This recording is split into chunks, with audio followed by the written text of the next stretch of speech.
All right, so the Bronco's up on the lift. I'm pulling that front axle. The main reason we're doing this, you got the new axle going in, this wheel bearing went out. I should have went and addressed this earlier. There's not really much holding that on there. So that is not good at all. Really bad, actually. But there's a few other things I want to address. Changing up the steering. So you see I keep hitting it on stuff. We're going a little bit higher with that. It's going to clear the springs, but not by much, but that'll be cool because it'll protect it. Another thing, the axle moves while it's up in the air. And as you can see, right now it's not hitting, but there are times where my shock hits the strong back on here and gouge that all up. So I'm going to be extending this bracket here outward and also trimming a little bit of this up. So that's one thing that'll be happening. I'm going to do a complete PM, power wash, you know, a lot of oil under here from when I was running those oversized injectors and swapping out the injectors. So do all that. I'm also debating pulling one of these springs to lower the front end a little bit. The truck is a little higher in the front than I like and to go down. So rather than playing with too much, I think it might not be a bad idea to maybe even, I don't know if I want to pull the helper or what, pull the top. If I pull the helper, it'd probably be a little more springy. Either way, probably be a little more springy. I don't know. Maybe the bottom one's the idea. So I'll kick that idea around and see. But other than that, let's start getting this thing out of the way. We've got some things to pull and shouldn't be too bad after that. So let's get going. So I'm pulling the front drive shaft out, and it's a good time just kind of like look at everything, make sure everything's tight. And if you look at the bottom of this, I don't know if you can tell, but it's a wee bit loose. Let me clean the camera screen and try it again.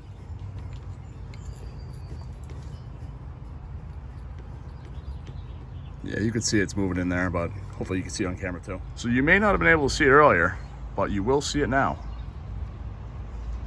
That is a loose bearing cap. The other side, I don't think is nearly that bad, but it doesn't really feel good, but not like this one. Huh. So there's supposed to be needles in there, and there is none. That's good to know. That will be replaced.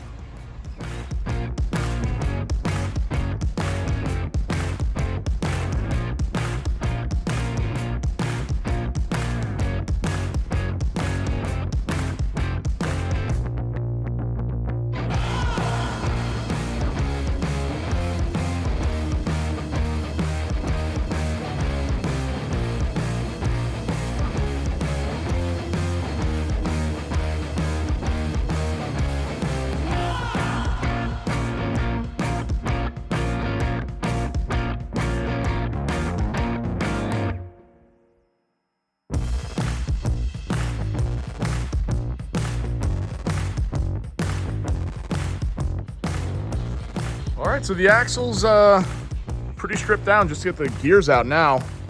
And you can see the diff cover, it's been taking some abuse.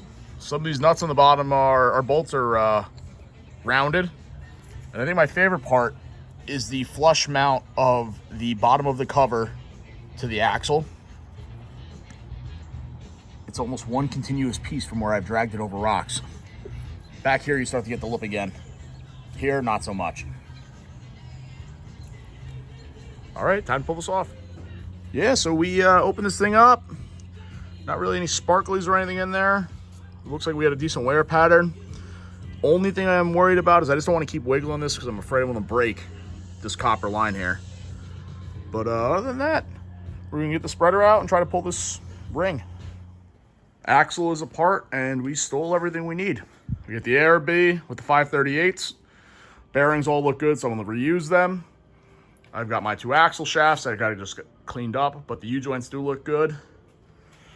I'm going to clean this up, make sure this looks good and it wasn't worn out from that bad U-joint that was up there. I'm going to sell this with the old housing. And then this rough stuff diff cover is going to get cleaned up and go onto the Blazer. As for over here, I'm going to clean this axle housing up and see if I get a few bucks out of it. It's got the Sky high high steer arm on that side. And for the most part, it's in pretty good shape. So hopefully someone will need it for a project. As for tonight, I'm going to finish cleaning up and wrap it up for now. So I'm putting the ARB into my new Dana 60. I got my case spreader here. And while it's out, I'm going to be replacing the quad rings for the air seal. So just checking these out, and they really don't look that bad. Which, I mean, I could expect because it only has a few thousand miles on it. 2 maybe. And not really ever in 4-wheel drive, but interesting to see. As you saw in the last video, the axle is painted. What you haven't seen is I swapped over my 538s and ARB locker, and we're waiting on assembly for knuckles that have been machined for high steer. And luckily, we're waiting no longer. We have all our goodies to put this axle back together. That being said, let me get these opened up. First things first, I opened the big box and the knuckles were in there. They look pretty good. Nicely machined and ready to be cleaned up and ball joints pressed in. So that's that. I moved on to box 2. And first thing I found was this little kind of like swag pack from Skies Off-Road. So that's pretty cool. Always nice when a company gives you some goodies. And what else do we have in here? Probably the high steer arms. Ooh. Sweet. So there's the one. Probably driver's side.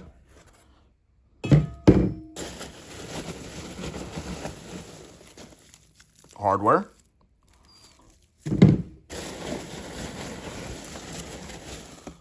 And passenger side being a little shorter. So I'll test fit these and then get these knuckles cleaned up and get this thing assembled. Let's get going. So far this has just been a quick cleanup with the wire wheel on an angle grinder. And you could really see what a little elbow grease will do. So yeah. I'll do a little bit more on this one. Get the other one and like I had mentioned, I'm not really happy with the par 15 on my axle housing. I mentioned that in the last video. So I think I'm just going to go and put a semi-gloss Rust-Oleum spray on this. And what'll be cool about it is it'll be like a real side-by-side comparison. And we can see how the two, you know, hold up in comparison. We'll be faced with the same elements and everything, so that'll be fun to see. For now, though, more angle grinding. So the knuckles have been wire wheeled, and now I just sprayed them with some brake clean, letting them dry out here. And inside the garage, I'm working on the Bridgeport. I have the 2 arms that get bolted to the knuckles, and they currently are tapered holes for like GM 3/4 ton tie rod ends. I'm going to use hem joints with a 3/4 bolt. So get that chucked up in the Bridgeport. Just going to open up these holes. And then everything should be ready for paint. So we have our brackets drilled over there. And over here, we are tensile testing the strength of zip ties. We're doing that so we can throw some paint on these knuckles and make them all nicey nice.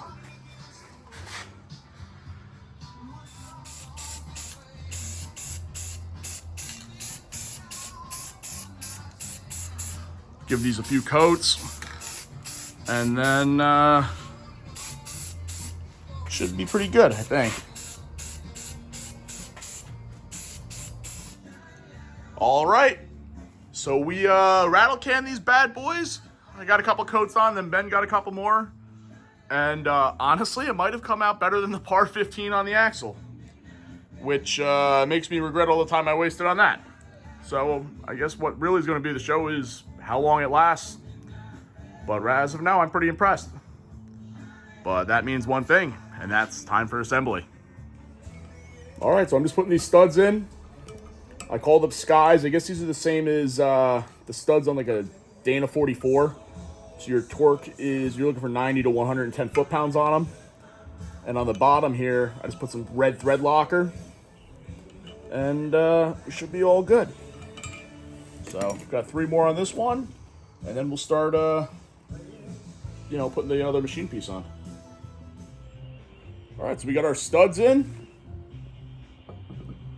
Let's put our arm on. Oh man, that's perfect. Now we have these little conical pieces. Drop them in.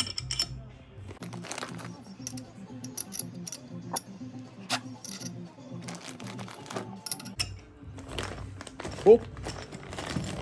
Throw a little Loctite on the top just for, might as well, and then we'll throw some nuts on. Up here I'll use blue because I'm currently out of red. Oh, maybe we're almost out of blue too. Oh, no we're not.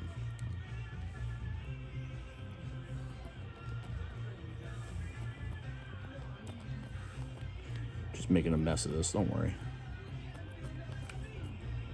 Maybe I should have had James get some more blue too.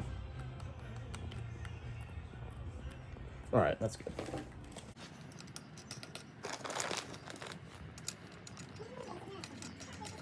Like I mentioned, these are torqued to 110 foot-pounds.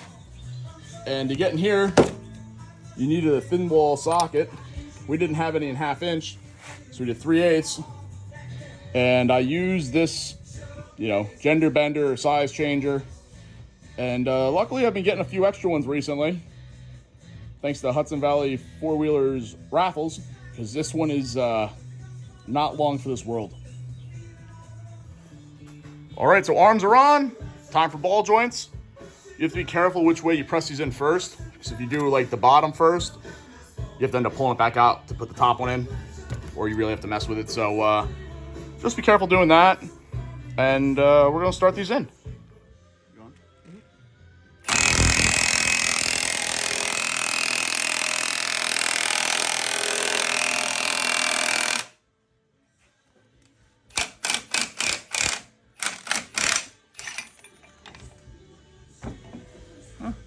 I think that's pretty good there. Nice and flush on the bottom.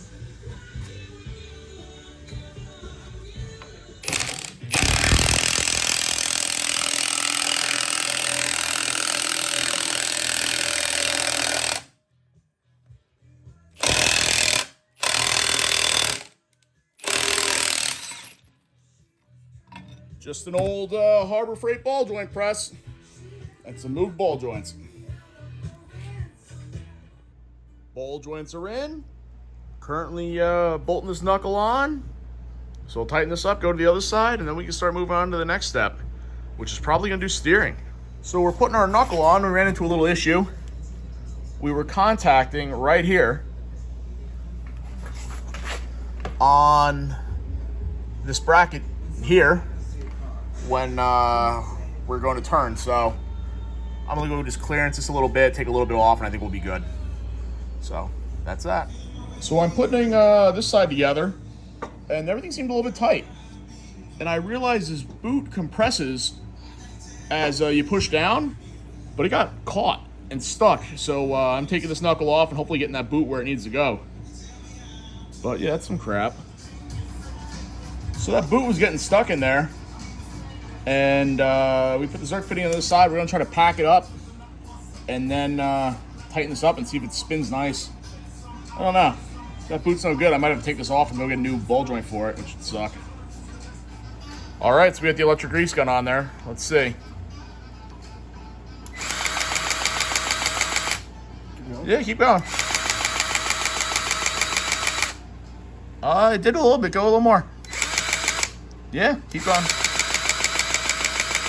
I don't know. They packed it up. All right, that should be good. It's gonna be a lot to get that out of there, but I mean, it should want to spin now. All right, let's tighten it again. Let's try it. So we got our pinched boot fixed over here. And now I'm putting the steering together. Ben's over there cleaning the diff cover. So hopefully we get some steering set up. So doing steering, I'm going and using the square to get my knuckles perpendicular to the floor. And then I'm just going to go and measure in between the end of my hem joint to the other one. And then I'll, you know, just kind of make sure it's similar to the old steering that's bent. and I'll cut a piece. We've got a ton of adjustability, so what I'll do is I'll go and just crank it in just a little bit, because I do like to toe in with the big tires. But that should be good, enough to get us all kind of mocked up and see where our ram's gonna go. So we just tested it, we squared it up, measured it, we got 49.25. I measured the length of the old piece of DOM, also got 49.25. So that makes me feel pretty confident here. So got a new bar over there that's not bent, and we're gonna go cut it. DOM's been cut, Ben's getting the diff cover on, and boy does that look good. That is a cool looking axle setup. Let's get that ram in place, because that's all we want to see, right? All right, so we're checking our throw, and we look really good this way, lots of clearance. Going back the other way, if you look in here, we run into a little bit of interference with our truss. So I think just the way I could probably solve this, if I add washers under here, I was thinking about putting them anyway under the hems, the misalignments. I think that'll probably, you know, straighten it all up. And worst case, I could just shave this a little bit off the front, because it's not hitting by much. Ben had the idea of you get the offset hem joints, but I mean, I don't know. I don't know if it's worth it, where if I put a washer or two and fix it, that might be the easiest solution. Took a little bit of grinding, but I took this corner off, and now we have clearance all the way through. So, touch that up with some paint, and we're on to the next step. We have a ram that I took off my truck. That was the one with the bend in it, you could probably see, but it gets stuck around here. But I'm using it for mock-up, and this is what we have. The only thing I need to redo or do different is this bracket, it's almost 2 in the morning, has to be over more this way so this bolt could get out, and I'm gonna make it nice and contour it. But I just wanted to go see if it would work in this location. So without further ado, Ben, you wanna cycle it a little bit? Yeah. There we go. And it goes all the way to the other side. It's just that bend gets stuck. So that's pretty cool. All right, time to kick back. Cleaned up in here, but we got a lot done. I'll run you through a little bit more of it tomorrow, because it is about 2 a.m. But pretty good work tonight, I think. Everything clears, and it's all mocked up. So next we'll take that all apart, weld it up, paint it, and then put it all together for real. Get all our new brakes and bearings and all that good stuff on, and grease it up and put it back in the truck. So I really liked how I had the ram on here. And then my dad saw it and had the idea that instead of putting the ram here up in front, this bar should be rotated back, and the ram should mount back here to the top of my truss. And that would pretty much put the ram right in line with my steering and protect it and get it way out of the way. So after looking at it, I thought he was right, and that's what we're gonna do.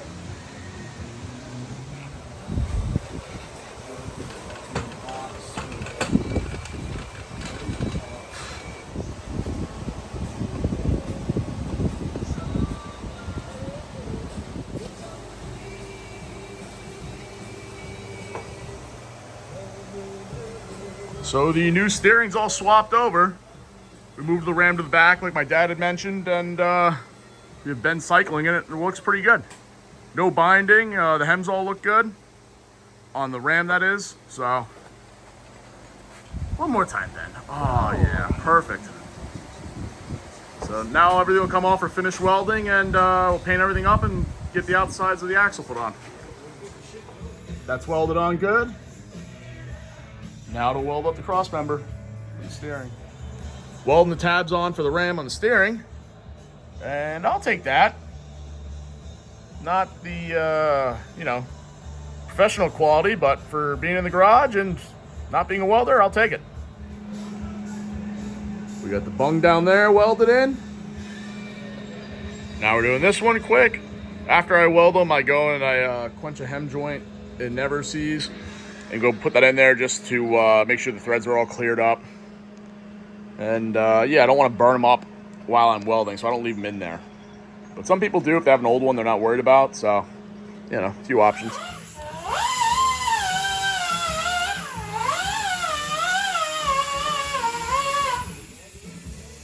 All right, so we finally got everything kind of mocked up so we get this diff cover painted. Very long awaited time. And it looks like we might be needing more paint.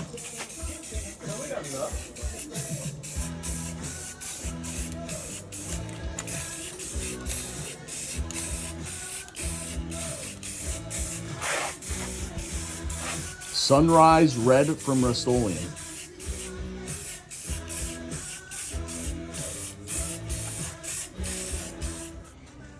So I'm not exactly sure where we left off, but I think it was getting the diff cover on, getting that painted. If I didn't show that, it was just painting it. We took a roller, touched up the top, and I gotta say, it looks pretty good. But we ran into some issues. I had a hard time getting some of the bearings out of these spindles. Turned out I just had to go beat on a pry bar harder. But they're out, they're kind of cleaned up. They're a little crusty, so I'm just gonna hit them with the wire wheel. And the goal is to have this axle assembled today and maybe getting ready to get under the truck. So let's get working. All cleaned up. Bearings in. Seal is next. And then this goes on the axle shaft and goes right in here. Before this all goes in, I'm gonna give a quick coat of paint. But yeah, this Timken kit, it was cheaper to buy it all together than buying it separate if anyone's interested. Right off Rock Auto. It was like 30 something bucks, but yeah, that's all going together. And looking at this spindle, you can tell it had a little bit of a rough life, it seems like. Beat up on pretty good, but as long as the bearing fits and rides right, that's good enough for me. Spindles are painted. Spindle studs have been wire wheeled. Let's threw a quick coat of paint on them. And the axle shaft's been cleaned up. New boots on. So that's going to get a little bit of grease on it. It gets stuck in. Actually, that side's going to get grease first, then stuck in.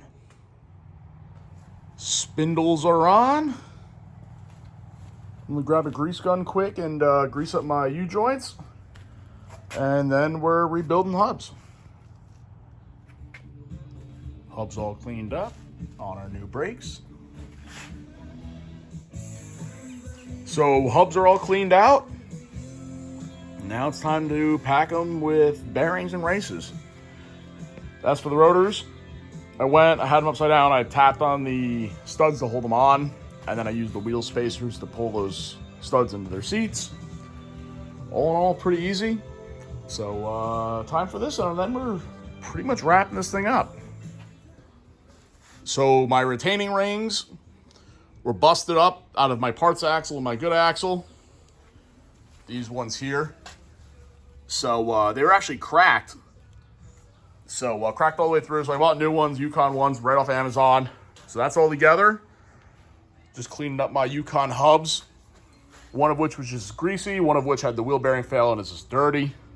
And after that, the axle's good. Then it'll be time to modify other stuff. All right, so the axle's done. Got to stick it under here, but before that, I got two things I need to do. The first, and I think I mentioned this already, was move these shocks farther outboard. The reason I need to do that is because of my track bar mount. I put the strong back on it, and I don't know if you could see that, but there's a little rubbing on the paint. What is that from, you ask? The shock.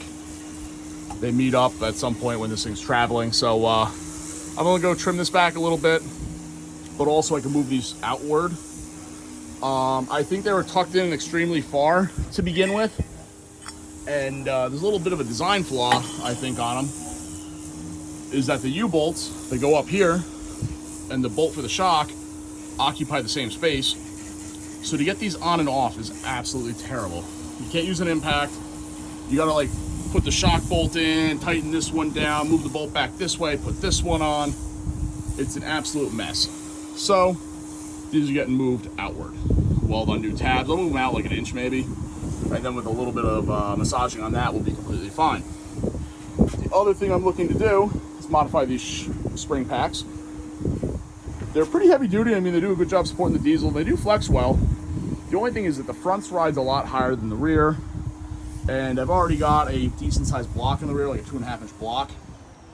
So I'd rather the front actually ride lower than like that Cali lean kind of thing with the rear dragging.